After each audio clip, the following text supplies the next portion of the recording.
Assalamualaikum warahmatullahi wabarakatuh. Perkenalkan, nama saya Rina dari Cianjur. Terima kasih Pak Ustadz Mukhlis atas ilmu yang telah Pak Mukhlis berikan kepada kita semuanya. Semoga bermanfaat dunia akhirat dan semoga Allah memberikan kita kenikmatan yang sungguh luar biasa.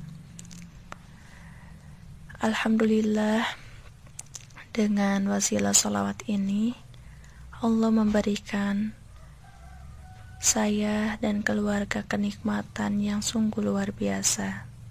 Keajaiban datang bertubi-tubi. Singkat cerita,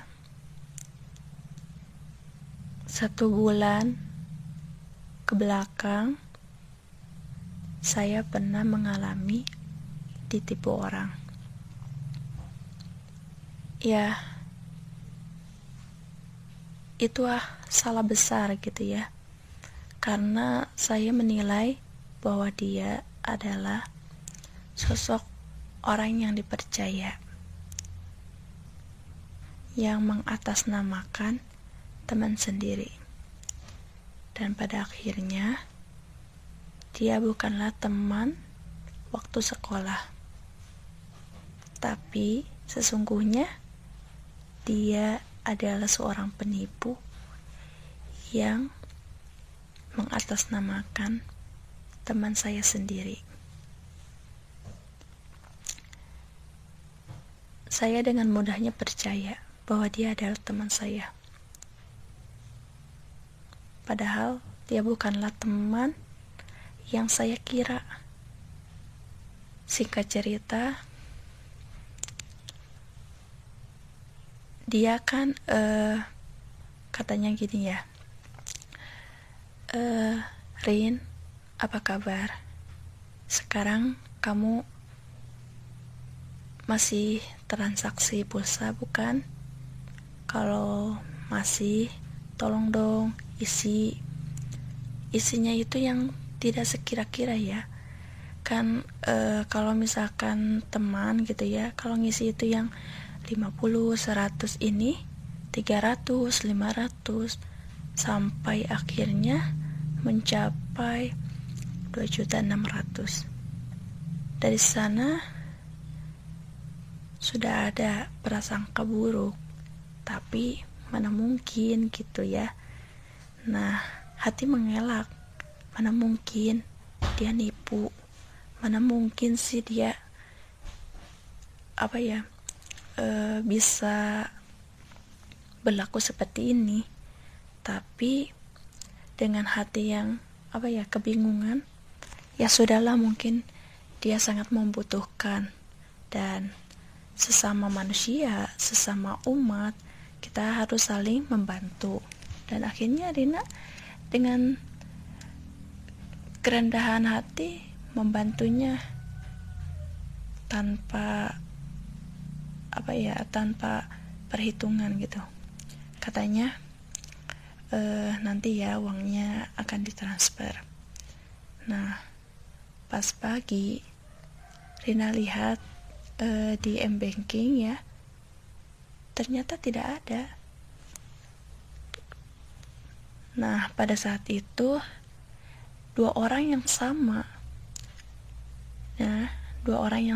yang mengatasnamakan teman saya dan bosnya, akhirnya yang mengatasnamakan bosnya itu konfirmasi ya ke Rina. Katanya si teman Rina itu kecelakaan, dan Rina kaget dong ya, masa sih gitu. Nah, pas gitu ya Rina doain aja yang terbaik, mudah-mudahan dia sehat dan tidak apa-apa gitu ya. Dan pada saat itu Rina curhat ya ke teman Rina, gini ya, kok aku aneh ya sama dia minta terus untuk isian pulsa yang tidak sewajarnya gitu. Apakah memang benar dia? Kata teman Rina ya, coba lihat nomornya ini ya, kata Rina. Dan dia bilang, kok beda sih, kan ini nomornya. Masa Rina gak punya? Emang Rina juga punya ya nomornya, cuma Rina tidak di save gitu ya nomor dia. Dan akhirnya tidak nampak gitu kalau misalkan dia buat story atau apalah gitu. Dan pada saat itu Rina langsung telepon teman Rina yang asli ya. Dan ternyata katanya dia ada di rumah, mau berangkat kerja ke Cianjur, dan dia tidak kecelakaan. Di sanalah Rina sedih, hancur. Bagaimana rasanya? Uang 2.600.000 itu bukanlah main-main. Uang segitu lebih banyak menurut Rina. Itu adalah uang modal Rina selama Rina masih sekolah. Dan saat ini ya, Rina menghela nafas dan harus mengikhlaskan semuanya. Nah, pada saat itu, singkat cerita, Rina berdoa kepada Allah, ya Allah, jika memang itu bukan rezeki Rina ikhlaskan.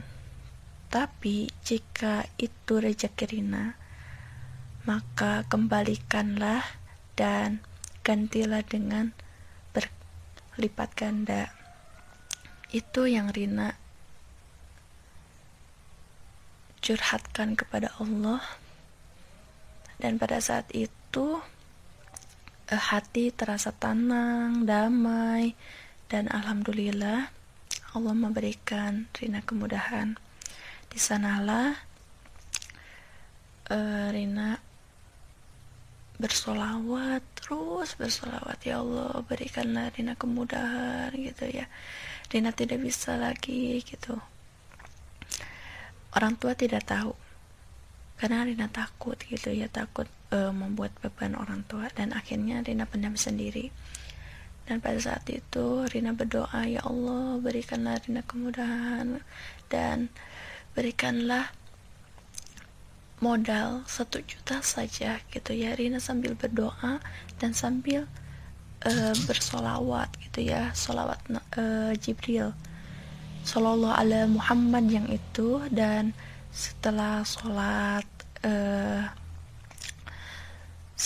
waktu, Rina selalu membaca sholawat munjiat ya, 11 kali. Itu dalam waktu seminggu ya. Dalam waktu seminggu Allah memberikan apa yang Rina mau. Nah, singkat cerita ya, Mama Rina bilang, kan ada yang beli pulsa ya ke Rina. Kata Rina gak ada. Mama Rina bilang, kok kamu bilang tidak ada pulsa? Kenapa? Gitu. Jadi gini Ma, ya di sana Rina terus terang ya. Jadi Rina kena tipu dan sebagainya gitu ya. Dan alhamdulillah Mama Rina baik gitu ya, tidak marah, tidak apa gitu. Dan akhirnya gak apa-apa katanya, gak apa-apa, ikhlaskan aja, nanti juga Allah akan balas dengan yang lebih baik. Dan nasihat itulah yang sangat menguatkan gitu ya. Dan pada akhirnya keesokan harinya kata Mama, Rin, coba buka dompetnya. Emangnya apa? Coba lihat aja. Itu ada uang ajaib katanya, sambil bercanda. Masa sih gitu ya. Nah, pas dilihat, Masya Allah, itu uang 1 juta. Allah menggerakkan hati Mama saya karena Allah tahu saya lebih membutuhkan. Dan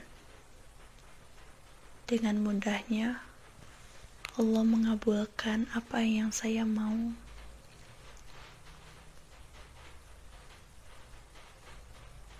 Pada saat itu, saya pernah berburuk sangka bahwa cobaan ini datang karena Allah tidak sayang kepada saya.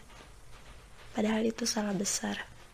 Ketika Allah memberikan ujian kepada hambanya, bukan berarti Allah tidak sayang kepada kita, melainkan dengan kecintaan Allah terhadap kita, Allah berikan cobaan agar kita semakin dekat, lebih dekat kepadanya. Allah Maha Cemburu ketika kita lebih mementingkan kehidupan duniawi dan melupakan Allah begitu saja. Allah ingin kita selalu dekat dengannya dimanapun, kapanpun, dan dalam kondisi apapun. Dan pada saat itu, saya mengerti. Mungkin Allah memberikan saya cobaan. Itu adalah bentuk kasih sayang Allah kepada hambanya, agar saya lebih dekat lagi kepada Allah. Di situ, saya menangis. Ya Allah, berapa banyak dosa yang telah saya lakukan. Maafkan jika saya selalu melalaikan akan perintah yang Allah berikan. Dan akhirnya saya sadar, hidup hanyalah sementara, dan Allah adalah Sang Khalik yang Maha Segalanya. Terima kasih ya Allah. Terima kasih Pak Ustadz Mukhlis atas segala bimbingannya. Dan untuk kita semuanya, apapun kondisinya, hadapi, jalani dengan rasa syukur, dan selalu berdoa kepada Allah yang terbaik. Dari cobaan inilah saya belajar bahwa hidup tidak ada yang abadi. Harta yang kita punya belum tentu abadi. Seketika Allah akan mengulur dengan paksa, dan kita pun tidak bisa berbuat apa-apa, hanya dengan mengikhlaskannya dan selalu berada di jalannya Allah ridhoi. Semoga kita selalu terus bersolawat sampai ajal kita menjemput, dan semoga kita mendapatkan syafaat dari Kanjeng Nabi Muhammad SAW. Semoga Allah memberikan ridho untuk kita semuanya, dan semoga apa yang kita lakukan ini bermanfaat untuk diri sendiri maupun orang lain. Dan di sini pun saya tidak bermaksud untuk ria ataupun memamerkan apa yang saya punya, tapi inilah kenyataannya. Allah memberikan keajaiban yang sungguh luar biasa, dan semoga kita bisa mempelajarinya dari orang-orang yang selalu bersolawat.